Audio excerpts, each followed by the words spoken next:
Hello children, praise the Lord. I hope you're all doing good. So even before we listen to God's word, let us all ask God's help in understanding His word. So let us pray. Our dear loving Heavenly Father, thank you for this day, Master. Thank you, Father, for guiding us, leading us and guarding us, Father. In everything that we do, Father, you are with us, Father. Lord, as we listen to your word, Father God, help us, Father, to understand your word, Father God, Lord. And Father, whatever seed I sow in their hearts, Father, may you nurture them, Father God, Lord. Give these children understanding, Father, and help me teach what your word says, Father. Guide us, lead us, and guard us. All glory and honor to you. In Jesus' name we pray. Amen. So children, today we are going to look into a verse or two from Bible. So let's all turn our Bibles to Matthew chapter 5, verses 13 and 14.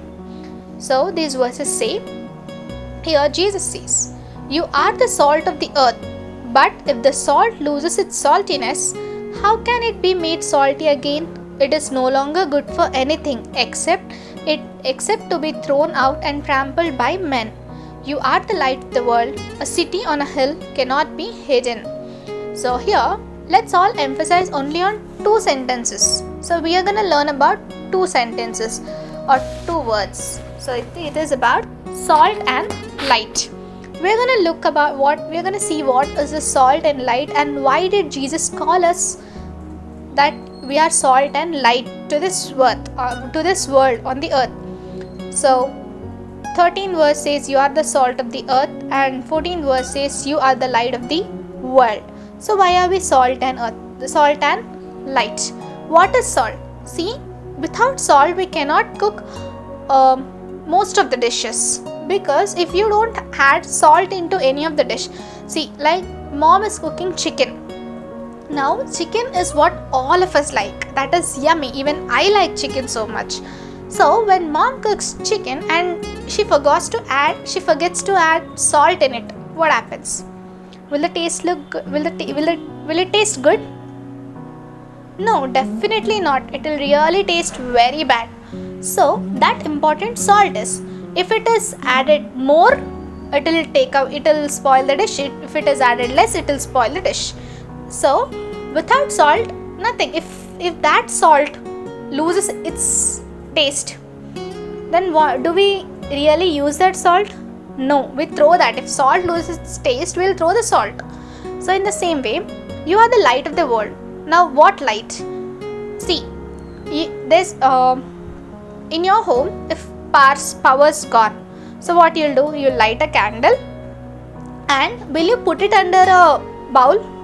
No, you put it on the table so that it will give light to everybody. So that is how we should be. We are light of the world. That doesn't mean we should go and sit in some corner. We have to live a life in such a way that everybody sees Jesus in us, the light in us. So this is what salt and light means, we being salt and light.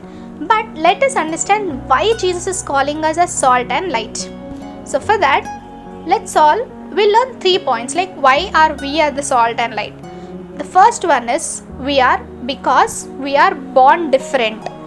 We are born different. That means, let us look in 2 Corinthians chapter 5 and verse 17.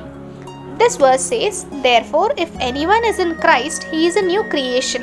The old has gone and the new has come." That means we are new creation. We are born different.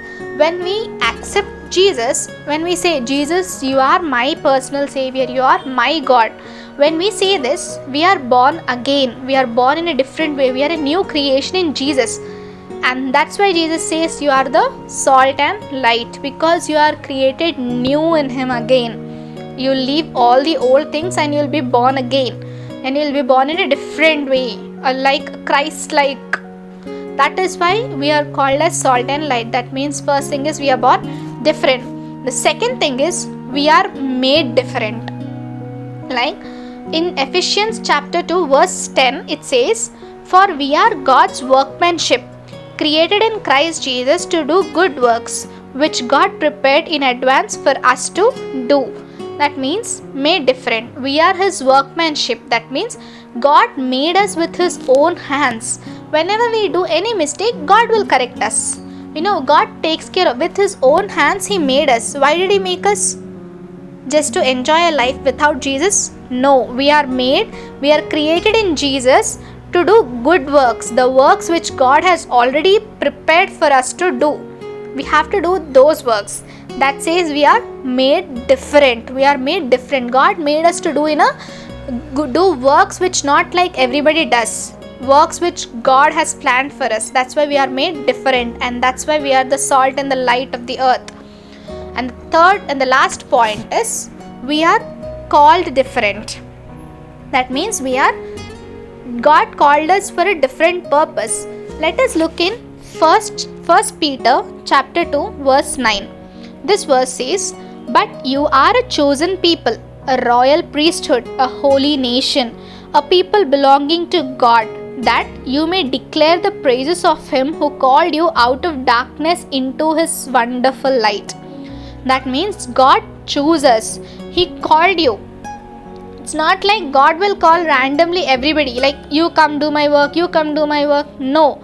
Today we know Christ. Today we know Jesus in our lives. Means, see, there are many people outside in the world who are enjoying, who doesn't even know who Jesus is.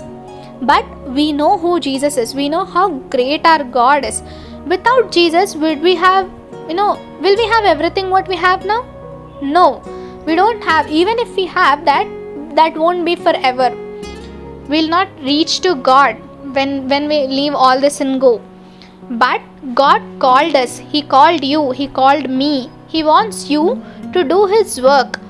He calls you as you are a chosen people. You are my royal priesthood. That means you are my royal family.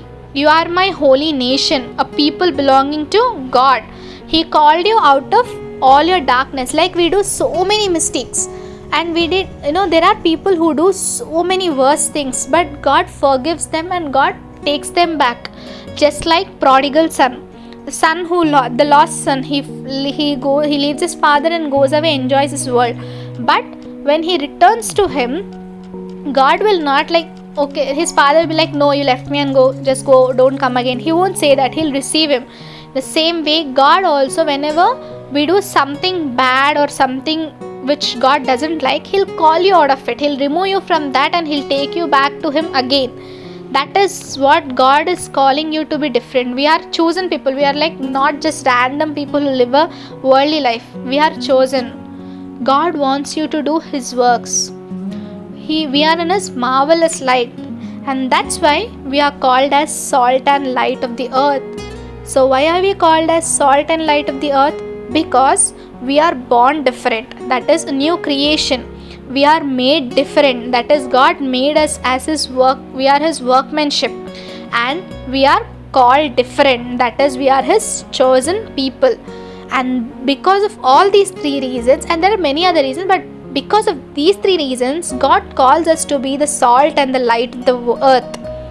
We are not just random people who live a normal life. We should be like salt, which will never lose its saltiness, which will always play an important role in everything in God's work. And we should be the light of the world. The light what Jesus gave us, the light what God called us into, we should show that light to others. What does showing light means? Showing light means not putting on torch and showing them the light. Showing light means you have to live a life like how Jesus lived. How He was humble, He was obedient, He was loving, He was faithful, He was always believing in God. So we have to be like Jesus. And when you live like Jesus, people who see you, they will see Jesus inside you. See, doing works is our work. Doing good works is our duty. But showing God to others, that God will take care of. But you have to live a life like how Jesus lived. So let us all not forget that we are the salt and light of the earth. God doesn't call you randomly like, okay, you are the salt, you are the light. No. He calls you because you are born different, you are made different, and you are called different. So let's all not forget that we are the salt and the light of the earth, and God chooses us to be that. Let's all not forget what we learn and what God wants us to do. So let's all learn this memory verse. So children, this will be your memory verse today. Matthew chapter 5 verse 13 to 14. That is, you are the salt of the earth, but if the salt loses its saltiness, how can it be made salty again? It is no longer good for anything except to be thrown out and trampled by men. You are the light of the world. A city on a hill cannot be hidden. So this will be a memory verse. Read the verse, understand the words, note down these points, and try to understand every verse. Let's do not forget anything what we learn every Sunday, because that is how we grow in God. So let's all look into God and ask God's help for us to practice this and never forget this. Let's all pray.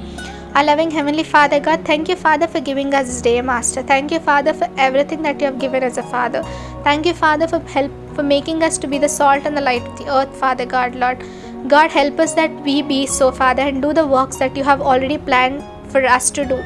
Guide us, lead us, and guard us, Father. All glory and honor to you. In Jesus' name we pray. Amen. Thank you, children. God bless you.